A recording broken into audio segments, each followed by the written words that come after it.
السلام علیکم ورحمۃ اللہ وبرکاتہ۔ آج کے اس سبق میں ہم سیکھ رہے ہیں سورۃ الکوثر مکمل تجوید کے ساتھ۔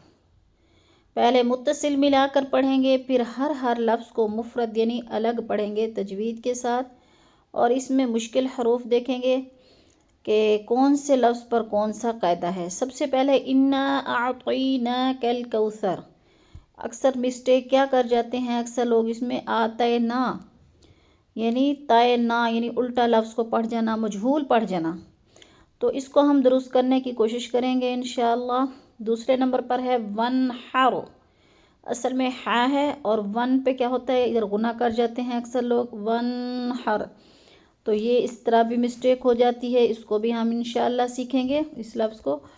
آگے ہے ان شانئک ھو الابتر، تیسرے نمبر پر شانئہ، شا کو ہم نے کھینچنا ہے۔ اب اس میں دیکھنا ہے کہ کون سا قاعدہ ہے تجوید کا، لیکن اس کو بھی لوگ الٹا پڑھ جاتے ہیں شانئہ کا، یعنی لفظ کو غلط پڑھ جانا، تو اس کو بھی ہم پڑھنا سیکھیں گے انشاءاللہ العزیز۔ میرے ساتھ رہیے۔ ویڈیو شروع کرنے سے پہلے آپ سے ایک ریکویسٹ ہے کہ آپ اس ویڈیو کو مکمل واچ کریں، اور اگر آپ اس چینل پر نہیں ہیں تو چینل کو سبسکرائب ضرور کریں، اور صدقہ جاریہ سمجھ کر اس کو شیئر اور لائک ضرور کریں تاکہ دوسرے لوگ بھی اس سے فیضیاب ہو سکیں اور آپ کا اس نیکی میں حصہ شامل ہو جائے اور آپ کے لیے صدقہ جاریہ بنے۔ شروع کرتے ہیں۔ اعوذ باللہ من الشیطان الرجیم، بسم اللہ الرحمن الرحیم، انا اعطیناک الکوثر۔ انا کی نون مشدد ہے، سختی سے جماؤں کے ساتھ ہم نے غنہ کرنا ہے ادھر، اور نا پہ جو ہے مد منفصل ہے، 4 الفی مد ہے، اس کو 4 حرکات کے برابر ہم نے لمبا کرنا ہے، جیسے انا اعطینا، حمزہ اور عین میں فرق کر کے پڑھنا ہے، کیونکہ حمزہ حلق کے آخری حصے سے نکلتا ہے اور عین حلق کے درمیانے حصے سے نکلتا ہے۔ اعطینا، طوی کو ہم نے زیادہ کھینچنا نہیں ہے کیونکہ ادھر جیلین ہے، جیلین کو لمبا بھی نہیں کرتے اور جھٹکا بھی نہیں دیتے، جیسے یا ساکن سے پہلے تو کے اوپر زبر ہے تو ادھر جیلین۔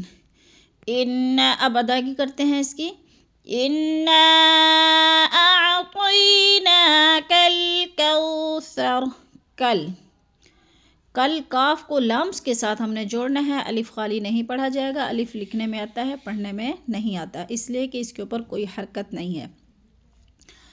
انا اعطیناک الکوثر فصل لربک وانحر۔ اب فصل لی، اکثر ادھر لی کو کھینچ جاتے ہیں، مسٹیک کیا کرتے ہیں کہ لی کو یعنی زبر زیر پیش کو بالکل بھی نہیں کھینچتے، کیونکہ اگر زبر زیر پیش کو کھینچا جائے حرکت کو تو کیا ہوتا ہے لفظ مجہول ہو جاتا ہے، تو ہم نے اس کو لمبا نہیں کرنا، جلدی جلدی ادا کرنا ہے، جیسے فصل لربک وانحر۔ اب ون پہ اکثر کیا مسٹیک ہوتی ہے کہ ادھر غنہ کر جاتے ہیں، حالانکہ ادھر نون ساکن کے بعد ہا حروف ہلکی میں سے آ گئے تو ادھر کیا ہے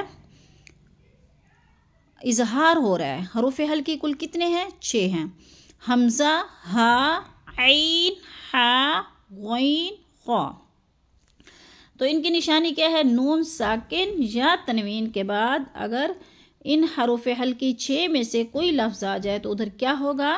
اظہار ہوگا، اکفا نہیں ہوگا، تو اس لیے ہم نے لفظ کو کیا کرنا ہے؟ ظاہر کرنا ہے، جیسے وانحر۔ اب پوری آیت کی ادائیگی کرتے ہیں۔